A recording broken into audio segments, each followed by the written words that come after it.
निकलेगी, उस एनर्जी का जो प्रयोग है वो दोबारा से कर सकते हैं। और करीब 35 से 45% के करीब जो बिजली है उसको आप बचा सकते हैं। यानी कि अगर आपने 1000 यूनिट बिजली खर्च की तो आप समझ सकते हैं कि 450 यूनिट आप बिजली सेव कर सकते हैं और उसका इस्तेमाल कर सकते हैं। और इस समय अगर आप देखें, प्रधानमंत्री कानपुर मेट्रो के अंदर पहुंचे हैं और ये कानपुर वासियों के लिए कह सकते हैं कि एक बड़ा दिन है। और प्रधानमंत्री खुद इसमें सफर करेंगे, मेट्रो में सफर करेंगे। और प्रधानमंत्री का ये जो सफर है वो IIT कानपुर से शुरू होगा। इसके अलावा जो अगला जो स्टॉप आएगा वो कल्याणपुर का स्टॉप आएगा और उसके बाद SPM हॉस्पिटल का स्टॉप आएगा, विश्वविद्यालय कानपुर विश्वविद्यालय वो स्पॉट आएगा। अब अगर आप देखें तो मुख्यमंत्री योगी और इसके अलावा मंत्री हरदीप सिंह पुरी और प्रधानमंत्री खुद कानपुर मेट्रो ट्रेन के अंदर बैठे हैं। 3 डिब्बों की ये ट्रेन है और 974 लोग इसमें एक बार में सफर कर सकते हैं। इसके साथ साथ ही जो तकनीक का इसमें प्रयोग किया गया है कि जो AC इसमें लगाया गया है वो ऐसी प्रणाली पे है कि आपकी बॉडी के टेम्परेचर के हिसाब से ये जो AC है वो काम करेगा। उससे भी काफी बिजली की बचत होगी। अगर आप देखें तो ये मेट्रो जाते हुए और अगला जो स्टेशन है वो कल्याणपुर स्टेशन होगा जहाँ से गुजरेंगे प्रधानमंत्री जी। और आपको बता दें कि काफी कंजेस्टेड इलाका था वो पहले और शॉपिंग के लिए लोग अलग अलग जगहों से वहां पर पहुंचते थे और तमाम परेशानियां उनको होती थी। लेकिन अब कल्याणपुर पूरा बदल गया है और आसानी से वहां पर पहुंच सकते हैं। कल्याणपुर में रेलवे स्टेशन भी है जो आम रेलवे होती है और वहां से भी सीधे लोग जो कानपुर मेट्रो है उसमें सफर कर सकते हैं क्योंकि वहां पर स्टेशन दिया गया है। तो आप देख सकते हैं कि कानपुर वासियों के लिए एक बड़ी सौगात है और प्रधानमंत्री देखते हुए उस पूरे इलाके को कि किस तरीके से डेवलप किया गया है। इसके साथ साथ ही जो ट्रैक बनाया गया है मेट्रो का, वहां पर सबसे बड़ी खासियत यह है कि पूरी ग्रीनरी है उसका ध्यान रखा गया है और एक तरह से ग्रीन मेट्रो अगर हम इसे कहेंगे तो गलत नहीं होगा। पूरा का पूरा इलाका है उसे उसमें ग्रीनरी का प्रयोग किया गया है। आप ये देख रहे होंगे विजुअलों को, कितना कंजेस्टेड इलाका है जहां पर पहले ट्रैफिक की तमाम दिक्कतें होती थी लेकिन अब मेट्रो की सुविधा मिली है और लोग आसानी से सफर कर सकते हैं। और प्रधानमंत्री को देखने के लिए छतों पर बड़ी संख्या में जो लोग हैं वो भी इकट्ठा हुए हैं और वो देखना चाहते हैं अपने लोकप्रिय नेता को, प्रधानमंत्री को, जिस तरीके से विकास के तमाम कार्यों को तय समय में पूरा किया जा रहा है। क्योंकि अगर इस मेट्रो की बात करें तो 2 साल के अल्प अवधि में ये मेट्रो बनी है और ये आप देखें कल्याणपुर मेट्रो स्टेशन जिससे गुजरते हुए प्रधानमंत्री और मुख्यमंत्री योगी आदित्यनाथ। निश्चित तौर पर नीरज, क्योंकि हमने देखा कि मेट्रो का काम बहुत तेजी से चला है कानपुर में और प्रधानमंत्री नरेंद्र मोदी जब से अगर हम देख रहे हैं कि उनकी जो पैनी नजर है, उत्तर प्रदेश के तमाम ऐसे जिले हैं, तमाम ऐसे शहर हैं जहां पर उनकी पैनी नजर है और साथ ही साथ विकास की एक जो बयार यहां पर देखने को मिल रही है, तो इसकी अब एक सौगात कानपुर वासियों को भी आज मिल रही है। देखिए बिल्कुल, क्योंकि प्रधानमंत्री जी का मानना है कि तमाम जो मेट्रो शहर हैं, स्मार्ट सिटी हैं, उनमें जो सुविधाएं हैं वो भी स्मार्ट होनी चाहिए, वो सिर्फ नाम भर से ना हो। क्योंकि जिस तरीके से मेट्रो की शुरुआत हुई है, जो बसेज हैं वो लगाई गई हैं कानपुर के अंदर, जिस तरीके से विकास के तमाम काम किए जा रहे हैं और जिस तरीके से आपने देखा होगा बीनापन की जो लाइन है उसको पेट्रोलियम लाइन है उसको जोड़ा गया है। पूरे पूर्वांचल के लिए पेट्रोलियम पदार्थों के लिए कह सकते हैं कि जो यातायात है वो काफी सुगम हो पाएगा और पाइपलाइन के द्वारा पेट्रोलियम पदार्थ कानपुर के पंची में पहुंच पाएगा। तो ये कह सकते हैं कि पूरा का पूरा जो क्षेत्र है उसको डेवलप किया जा रहा है ताकि उसकी सुविधाओं का जो लाभ है वो लोगों को मिल सके। और यही कारण है कि आज जरूर मेट्रो की शुरुआत हुई है लेकिन इसके साथ साथ तमाम जो विकास के जो कार्य हैं वो भी कानपुर में लगातार चल रहे हैं। आपको मैं बता दूं कि इस प्रथम चरण का जो कार्य शुरू हुआ है वो IIT कानपुर मेट्रो से लेकर जो आखिरी जो स्टेशन है वो मोती झील तक है, लेकिन इसको आने वाले समय में आगे बढ़ाया जाएगा। और अभी 9 किलोमीटर का जो ट्रैक है वो तैयार है, लेकिन इस ट्रैक को करीब 28 किलोमीटर तक जो पहला कॉरिडोर है उसको नौबस्ता तक, यानी IIT कानपुर से लेकर नौबस्ता तक लाया जाएगा। 28 किलोमीटर से ज्यादा का ट्रैक है। और जो दूसरा इसका जो कॉरिडोर बनेगा वो एग्रीकल्चर यूनिवर्सिटी से शुरू होगा, वो करीब 8 साढ़े 8 किलोमीटर का वो ट्रैक होगा और एग्रीकल्चर यूनिवर्सिटी से शुरू होके 12A तक जो दूसरा ट्रैक है वो आएगा और 2024 में इस पूरे ट्रैक को तैयार कर लिया जाएगा, यानी कि 32.5 किलोमीटर का ये पूरा का पूरा ट्रैक है, जिसमें कानपुर की ट्रैफिक की समस्या हमेशा के लिए दूर हो जाएगी। इसके साथ साथ ही जो मेन जो जगह है कानपुर की वो कवर हो पाएंगी। तो आप समझ सकते हैं कि कानपुर वासियों के लिए कितनी बड़ी ये सौगात है, क्योंकि जिस तरीके से लखनऊ में मेट्रो शुरू की गई, जिस तरीके से ग्रेटर नोएडा में मेट्रो शुरू की गई और कानपुर में जो मेट्रो शुरू की गई है, वो इन मेट्रो से कई मायनों में अत्याधुनिक है, कई मायनों में सुविधाओं से युक्त है। बिल्कुल नीरज, ऐसे में जैसा कि हम जान रहे हैं कि हम देख रहे हैं तस्वीरों के जरिए भी कि प्रधानमंत्री मेट्रो में सफर कर रहे हैं और प्रधानमंत्री पहले मुसाफिर बने हैं और साथ ही साथ इन्होंने उद्घाटन भी किया है। लेकिन आपसे ये समझना चाहेंगे कि अगर हम आज कार्यक्रम की बात करें तो तमाम ऐसी सौगातें हैं जो आज प्रधानमंत्री नरेंद्र मोदी अभी और कानपुर को देने वाले हैं, तो कानपुर वासियों के लिए और क्या क्या है आज प्रधानमंत्री के पास देने के लिए?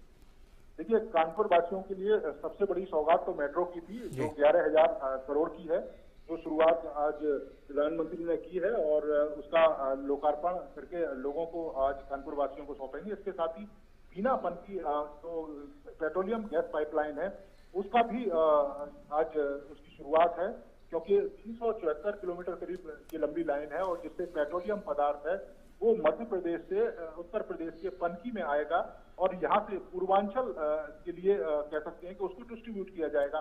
तो वो भी एक बड़ी पहल है, क्योंकि उसके माध्यम से न केवल समय की बचत होगी बल्कि तय समय के अंदर ही वो पेट्रोलियम पदार्थ पूर्वांचल तक पहुंच पाएगा, तो लोगों के लिए उसे बड़ी सुविधा होगी। इसके साथ ही एक बड़ी पब्लिक रैली है, प्रधानमंत्री उसको संबोधित करेंगे और जहां से मेट्रो का सफर तय करके प्रधानमंत्री जी उसी रैली के लिए जा रहे हैं। आगे प्रधानमंत्री का जो सफर है वो गीतानगर तक रहेगा। गीतानगर में प्रधानमंत्री जी मेट्रो से उतरेंगे और उसके बाद एक बड़ी रैली को संबोधित करने के लिए वहां के लिए रवाना होंगे। तो आज का दिन कानपुर वासियों के लिए बड़ा दिन है और न केवल इसके कानपुर में बदलाव आएगा बल्कि कानपुर के आसपास के जो क्षेत्र हैं उसमें भी एक बड़ा बदलाव देखने को मिलेगा। जैसा मैं जिक्र कर रहा था गौरव, कि आपको मैं बता दूं कि जो मेट्रो के अंदर किस तरह की जो खूबियां हैं वो भी मैं थोड़ा सा बता दूं आपको। रीजनरेटिव ब्रेकिंग टेक्नोलॉजी है जिसका मैं जिक्र कर रहा था आपको पहले, खुद एनर्जी सेव करती है और इसके अलावा carbon oxidise sensor based air condition इसमें लगाया गया है, जो आपकी बॉडी के टेम्परेचर के हिसाब से ही चलेगा, तो उसमें भी काफी एनर्जी है वो सेव होगी। ऑटोमेटिक ट्रेन ऑपरेशन सिस्टम इसमें यूज किया गया है। कंट्रोल रूम एक जगह बनाया गया है जहां से पूरे ट्रेन के ट्रैकिंग सिस्टम को देखा जा सकता है, कहाँ कितनी स्पीड है, कहाँ पे रुकी हुई है, कहाँ कोई परेशानी। इसके अलावा ट्रेन की अगर स्पीड की अगर हम बात करें तो मैक्सिमम 90 किलोमीटर पर आवर इसकी स्पीड है और जो ऑपरेशनल स्पीड रहेगी वो 80 किलोमीटर के आसपास रहेगी। एक साथ में 974 पैसेंजर इन 3 डिब्बे वाली ट्रेन में सफर कर सकते हैं और बड़ी संख्या में यूथ की सुविधाओं का भी ध्यान रखा गया है कि अगर आप मेट्रो में सफर कर रहे हैं तो मोबाइल चार्जर 48 के करीब मोबाइल चार्जर के जो पॉइंट हैं वो इसमें किए गए हैं। पूरी ट्रेन को सीसीटीवी कैमरे से लैस किया गया है और इस कैमरों की खासियत ये है कि जब मेट्रो स्टेशन पर पहुंचेगी तो वो स्टेशन भी पूरा सीसीटीवी कैमरे से जो मेट्रो ट्रेन ऑपरेटर है वो देख पाएगा कि अगर प्लेटफॉर्म के आसपास कोई व्यक्ति नजदीक खड़ा है या कह सकते हैं कि ऐसी जगह पर खड़ा है जो उसके लिए चिंताजनक हो सकती है, तो उसको पहले वार्निंग दी जा सकती है और ट्रेन को पहले रोका जा सकता है। तो इस तरह की तमाम जो सुविधाएं हैं उससे ये जो ट्रेन है वो लैस है और इसी में प्रधानमंत्री जी इस समय आप देख रहे हैं कि सफर कर रहे हैं, क्योंकि कई सारी नई सुविधाएं दूसरी मेट्रो ट्रेन से इस ट्रेन को मिली है। जी नीरज, कनेक्टिविटी के लिहाज से अगर हम बात करें तो जैसा कि है कि गंतव्य स्थान तक पहुंचने में इसको 32 किलोमीटर का सफर यह करना पड़ेगा। ऐसे में कौन कौन सा रूट जो है उसमें कौन कौन से ऐसे स्टेशंस पड़ेंगे जहां के लोगों को सबसे ज्यादा सहूलियत मिलेगी? देखिए, जैसा कि मैं बता रहा था कि पहला जो मैं एक रूट का जिक्र कर दूं, जो अभी फर्स्ट रूट है जो प्रधानमंत्री जी बैठे हैं, ये जो रूट IIT कानपुर से शुरू होगा, IIT कानपुर से, फिर दूसरा है कल्याणपुर रेलवे स्टेशन है, SPM हॉस्पिटल है। इसके अलावा अगला है जो कानपुर यूनिवर्सिटी का है, उसका अगला जो स्टेशन है गुरुद्वारा चौराहा है, उसी के आसपास प्रधानमंत्री जी इस समय है। और उसके बाद गीतानगर का जो मेट्रो स्टेशन है वो आएगा जहां प्रधानमंत्री जी उतरेंगे और इससे जो अगला स्टेशन है, इसी ट्रैक को अगर हम आगे लेके जाएंगे तो लाला लाजपत राय हॉस्पिटल है, वहां तक ये ट्रैक पहुंचा है और उसके बाद मोती झील है।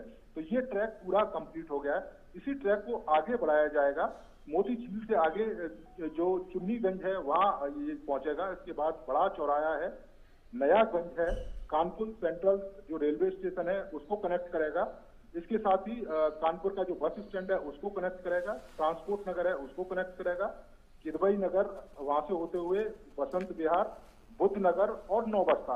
ये पहला जो ट्रैक है जो 28 किलोमीटर से ज्यादा का ट्रैक है, ये कानपुर IIT कानपुर से शुरू होकर नौबस्ता तक जाएगा। अगर हम दूसरे ट्रैक की अगर बात करें, और अब तो एग्रीकल्चर यूनिवर्सिटी से वो शुरू होगा, और इस समय प्रधानमंत्री जी अगर आप देखें तो ईटानगर का जो मेट्रो स्टेशन है उस पर प्रधानमंत्री का काफिला पहुंचा है और यहाँ प्रधानमंत्री जी उतर रहे हैं और यहीं से वो बाहर निकलेंगे और उसके बाद यहाँ से हेलीपैड के द्वारा वो उस जगह पर पहुंचेंगे जहाँ पर रैली को संबोधित कर रहे हैं। तो दूसरे हम ट्रैक की हम गौरव बात कर रहे थे, जो एग्रीकल्चर कानपुर की एग्रीकल्चर यूनिवर्सिटी है वहां से शुरू होगा वो ट्रैक, और इसके अलावा डबल पुलिया से होते हुए विजयनगर चौराया पहुंचेगा, गोविंद नगर पहुंचेगा, शास्त्री चौक पहुंचेगा, फिर 12-7 है वहां पहुंचेगा और 12-8 वहां पर खत्म होगा। तो ये पूरा का पूरा जो ट्रैक है जो 32 किलोमीटर से ज्यादा का ट्रैक है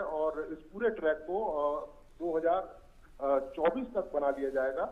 और यही कारण है कि एक बड़ी सौगात है और इस समय प्रधानमंत्री जी गीतानगर जो मेट्रो है उससे निकलते हुए बाहर। जी, पहले फेज की बात तो सामने साफ तस्वीरों में नजर आ रही है, लेकिन अगर हम दूसरे या तीसरे फेज की बात करें कि कानपुर में क्योंकि जगह जगह तक ये कनेक्टिविटी और आगे तक पहुंचे, क्योंकि प्रधानमंत्री नरेंद्र मोदी ने पिछले 2 साल में वो करके दिखाया जिसमें सालों लग जाते हैं और बहुत उनके नेतृत्व में बहुत तेजी से ये काम हुआ है। तो ऐसे में मेट्रो का जो संचालन है वो आगे इसका स्वरूप किस तरह से होगा? क्या इतनी तेजी से और काम हो पाएगा कनेक्टिविटी के लिहाज से अगर देखें तो? इतनी ही तेजी से काम होगा और इतनी ही तेजी से काम गौरव अभी भी लगातार चल रहा है, रात और दिन चल रहा है। क्योंकि आपने देखा होगा कि पिछले 2 सालों में जिस तरीके का कोरोना का पीरियड रहा है और तमाम तरह की चुनौतियां सामने आई हैं, उसके बावजूद भी यहाँ पर तमाम प्रोटोकॉल का पालन करते हुए 24 घंटे उस पर काम किया गया है। और ये एक रिकॉर्ड है, पूरे देश के अंदर एक रिकॉर्ड है कि 2 साल के अंदर ही मेट्रो की परियोजना की आधारशिला रखी गई और 2 साल के अंदर ही इस परियोजना को पूरा कर लिया गया। तो ये अपने आप में भी कह सकते हैं कि एक बड़ा उदाहरण है।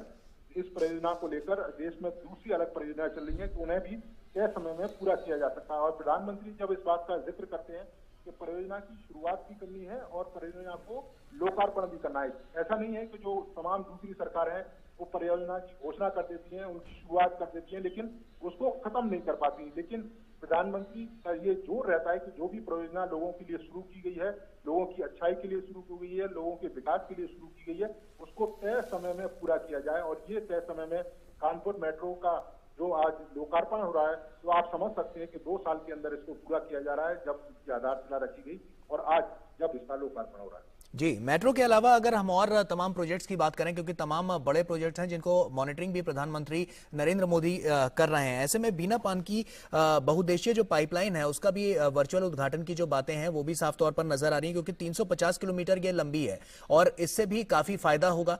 तो इसके बारे में जरा जानकारी दीजिए। तो बिल्कुल फायदा होगा, क्योंकि अगर आप मध्य प्रदेश